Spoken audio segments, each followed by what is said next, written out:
মহান বিজয় দিবস উদযাপন উপলক্ষে লক্ষ্মীপুরের রামগঞ্জ উপজেলায় শুরু হয়েছে বিজয় মেলা।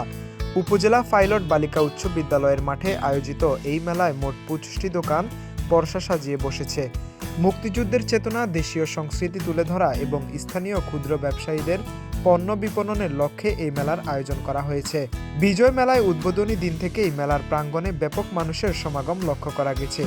শিশু, কিশোর, তরুণ থেকে শুরু করে বিভিন্ন বয়সী মানুষের উপস্থিতিতে মেলা এলাকা উৎসব মুখর হয়ে ওঠে।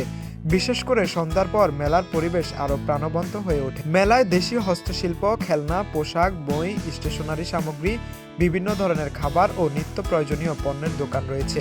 পাশাপাশি শিশুদের জন্য বিনোদনমূলক আয়োজনও রাখা হয়েছে। দর্শনার্থীরা পরিবার পরিজন নিয়ে মেলায় এসে কেনাকাটার পাশাপাশি সময় কাটাচ্ছেন আনন্দ।